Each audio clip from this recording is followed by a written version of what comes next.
जरदारी और वज़ीर आज़म शहबाज शरीफ ने नूर खान एयरबेस पर तुर्किया के सदर का इस्तकबाल किया। तैयब एर्दोआन को 21 तोपों की सलामी दी गई। रिवायती लिबास में मलबूस स्कूल के बच्चों ने खुश आमदीद कहा। मिलिट्री बैंड ने भी रवायती अंदाज में उनका इस्तकबाल किया। पाकिस्तान की फ़ज़ाई हदूद में दाखिल होने के बाद पाक फ़ज़ाइया के JF-17 तैयारों ने उनका फ़ज़ाई इस्तकबाल किया और उनके जहाज़ को अपने हिसार में इस्लामाबाद लेकर आए। दौरे के दौरान तुर्क सदर पाकिस्तान और वज़ीर आज़म से मुलाकात करेंगे। वो इस्लामाबाद में आला सतह के ताउन काउंसिल और पाकिस्तान तुर्किया बिजनेस फोरम में शिरकत करेंगे। तुर्क सदर पाकिस्तान और तुर्किया के दरमियान मुख्तलिफ शोबों में मफाहमती याददाश्तों और मुआहदों पर दस्तखत की तकरीब में भी होंगे।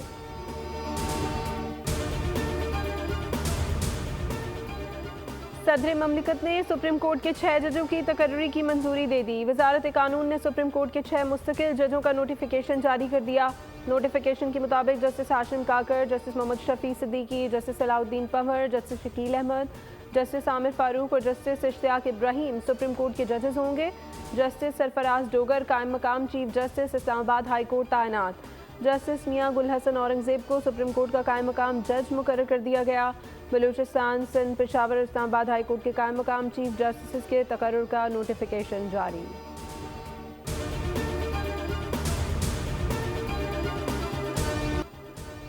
तीन मुल्क की क्रिकेट सीरीज पाकिस्तान ने जनूबी अफ्रीका को 6 विकेटों से शिकस्त देकर फाइनल के लिए क्वालिफाई कर लिया। पाकिस्तान ने 353 रन का हदफ 49वें ओवर में पूरा किया। कप्तान मोहम्मद रिजवान और नायब कप्तान सलमान अली आगा की शानदार सेंचुरियां। मोहम्मद रिजवान और सलमान अली आगा ने 260 रन की रिकॉर्ड शराकत भी बनाई। सलमान अली आगा ने 134 रन बनाए। मोहम्मद रिजवान 122 रन बनाकर नाकाबिले शिकस्त रहे। फखर जमान 41, बाबर आजम 23, शऊद शकील ने 15 रन बनाए। जनूबी अफ्रीका ने 5 विकेटों पर 352 रन बनाए थे। हेनरिच क्लासन के 87, कप्तान टिम्बा 82 और मैथ्यू के 83 रन भी रायगा। शाहीन शाह अफरीदी ने 66 रन देकर 2 खिलाड़ियों को आउट किया। नसीम शाह ने 68 रन देकर 1 विकेट हासिल की, जबकि अबरार अहमद 63 रन देकर 1 खिलाड़ी को भी आउट न कर सके। फाइनल पाकिस्तान और न्यूजीलैंड के दरमियान कल होगा।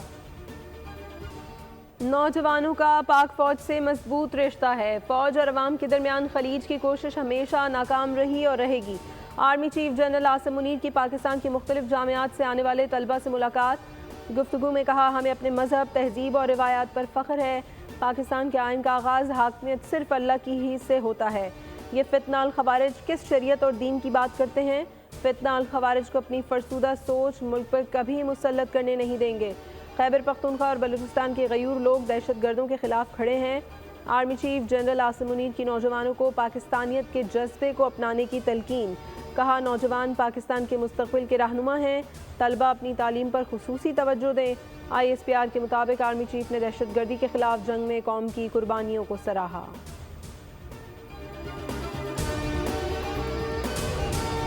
IMF से मुलाकात हुई, उन्होंने बहुत ही अच्छे अंदाज में तारीफ की। मैंने हालिया सालों में इस तरह के एक इंटरनेशनल फोरम की हेड के मुंह से इस तरह के अल्फाज नहीं सुने। जब मैंने उनसे पावर की बात की कि मोहतरमा अब इंडस्ट्री, एक्सपोर्ट, इकॉनमी तब चलेगी जब कॉस्ट ऑफ प्रोडक्शन कम होगी। बिजली की कीमत कम करने पर IMF आमादा हो गया। वज़ीर आज़म ने विफाकी काबीना इजलास में बड़ी खुशखबरी सुना दी। कहा, MD IMF ने पाकिस्तान में माशी इस्लाहात पर मुकम्मल एतमाद का इजहार किया है। आलमी मालियाती इदारे के सरबराह के तारीफी कलमात हौसला अफजा है। शहबाज शरीफ ने कहा, क्रिस्टलिना जॉर्जिवा ने हुकूमती इकदामात की तारीफ की है। उन्हें बताया कि पाकिस्तान मैक्रो इकनॉमिक का हदफ हासिल कर चुका है। सदर मोहम्मद बिन जायद अल नहान से मुलाकात में army chief general Asim Munir भी मौजूद थे। वज़ीर आज़म ने कहा, बैरून मुल्क मुकीम पाकिस्तानियों ने रिकॉर्ड तादाद में तरसीलात ज़र वतन भेजी हैं। वज़ीर आज़म ने मुल्क के मुख्तलिफ शोबों में तरक्की को आलमी जौहरी इदारे IAEA के ताउन का नतीजा करार दिया। DG IAEA राफेल ग्रोसी से मुलाकात में उन्होंने कहा कि पाकिस्तान ने जौहरी तवानाई की पैदावार, सनती तरक्की, सेहत की देखभाल, ज़राई, समाजी और इक़्तिसादी तरक्की में नुमाया पेशरफ्त की है। मुल्क भर के बिजली सार्फिन के लिए अच्छी खबर। सरकारी डेस्कोज और के इलेक्ट्रिक सार्फिन के लिए बिजली सस्ती। सरकारी तकसीमकार कंपनियों के सार्फिन के लिए फ़ी यूनिट ₹1.22 की कमी, जबकि के इलेक्ट्रिक सार्फिन के लिए बिजली की फ़ी कीमत में ₹1.23 की कमी की गई है। कीमतों में कमी माहाना फ्यूल प्राइस एडजस्टमेंट की मद में की गई। नोटिफिकेशन जारी। सरकारी डिस्कोस के सार्फिन के लिए माह दिसंबर के FCA और के इलेक्ट्रिक सार्फिन के लिए माह नवंबर के FCA की मद में बिजली सस्ती की गई। कमी का इतलाक फरवरी के बिलों पर होगा।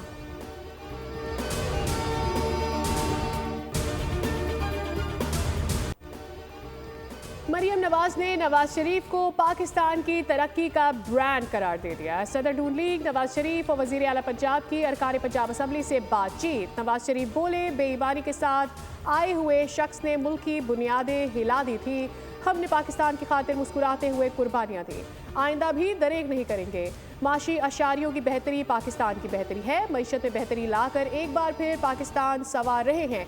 स्टॉक एक्सचेंज बुलंद तरीन सतह पर है। महंगाई कम हो रही है। लीगी अरकान ने कहा, मरियम नवाज जैसी वजीर आला मिलना पंजाब और हमारी खुशकिस्मती है।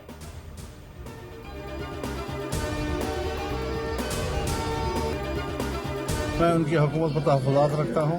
ये धांधली की पैदावार है। मैं सोचता हूँ कि जो मिसाल के तौर पर अदालती बेंच बना है, अगरचे हमारा आइडिया तो अदालती कॉन्स्टिट्यूशनल अदालत का था, लेकिन फिर भी जो उसका आगाज़ हुआ है तो आगाज़ बुरा नहीं। हुकूमत पर मुझे तहफ़्फ़ुज़ात हैं, ये धांधली की पैदावार है। हुकूमत किसी की मैनेजमेंट है। चीफ इलेक्शन कमिश्नर को अब चले जाना चाहिए। सरबराह JUI मौलाना फजल रहमान की मीडिया से गुफ्तगू। कहा, अपोजिशन का आपस में बातचीत का सिलसिला जारी रहेगा। हमारी राय आईनी अदालत की तश्कील की थी, लेकिन आईनी बेंच का बनना बुरा आगाज़ नहीं है। आईनी बेंच को चलने दिया जाए तो बेहतर नताइज आएंगे। सुप्रीम कोर्ट में फौजी अदालतों का केस। वकील सलमान अकरम राजा ने कहा कि आर्मी एक्ट में किसी भी तरमीम से बुनियादी हकूक खत्म नहीं हो सकते। कानून के मुताबिक जुर्म का ताल्लुक आर्मी एक्ट से होना जरूरी है। मिलिट्री का कोई जवान घर में पतंग उड़ाता है तो इस पर मिलिट्री एक्ट नहीं लगता। जस्टिस जमाल मंदुखेल ने कहा कि कोई जवान पहली बीवी की मर्जी के बगैर दूसरी शादी कर ले तो उसका क्या होगा। जस्टिस मोहम्मद अली मजहर ने रिमार्क्स दिए कि मिलिट्री का कोई सिविल मुलाजिम मुल्क के खिलाफ जासूसी करे तो उसका ट्रायल कहाँ होगा। सलमान अकरम राजा ने कहा कि आर्मी के सिविल मुलाजिमीन मिलिट्री एक्ट के ताबे होते हैं। हमास ने हफ्ते तक कैदी रिहा नहीं किए तो गजा जंगबंदी खत्म कर देंगे। इस्राईली वज़ीर आज़म ने वज़ीर दिफा, खारजा और कौमी सलामती समेत दीगर अहम वज़रा से मुलाकात के बाद ऐलान कर दिया। अमरीकी सदर ट्रंप की उर्दन के शाह अब्दुल्ला से मुलाकात। फ़लस्तीनियों को पनाह देने के लिए दबाव डाला। ईरान ने सलामती काउंसिल को ट्रंप के इश्तियाल अंगेज़ बयानात के संगीन नताइज से खबरदार कर दिया। सऊदी अरब ने इसराइली बयानात की मजम्मत कर दी। कहा, इसराइल खत्ते के अमन को तहबाला कर रहा है। फ़लस्तीन के 2 रियासती हल की हिमायत जारी रखी जाएगी।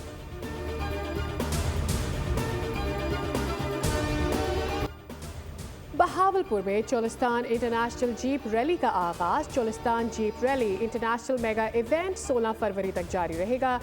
रेसर गाड़ियों की रजिस्ट्रेशन और टेक्निकल मैकेनिकल इंस्पेक्शन जारी।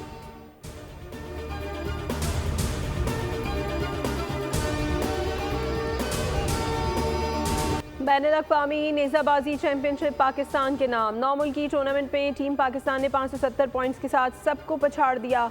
Best rider of the tournament का एजाज़ भी पाकिस्तान के आफ्ताब शब्बीर के नाम रहा। चैंपियनशिप में मिस्र ने दूसरी और सऊदी अरब ने तीसरी पोजीशन हासिल की। उर्दू के अजीम शायर फैज़ अहमद फैज़ का 114वां यौम पैदाइश। शायरी के मुनफरिद अंदाज ने उन्हें शोहरत की बुलंदियों पर पहुँचाया। उनके मजमुआ कलाम में नुस्खा हाय वफा, नक्शे फरियादी नक्शे वफा, दस्ते सबा दस्ते तहसंग, सर्द वादी सीना, जिंदानी नामा और दीगर काबिल ज़िक्र हैं। दर्जनों फिल्मों के लिए गज़लें, गीत और मकालमे भी लिखे। फैज़ अहमद फैज़ वो वाहिद एशियाई शायर थे जिन्हें 1963 में लेनिन पीस अवार्ड से भी नवाजा गया था।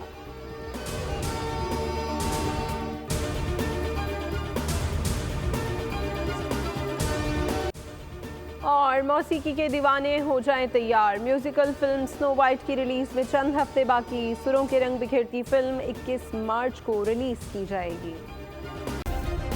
सब्सक्राइब करें और बेल दबाएं ताकि कोई खबर रह न जाए।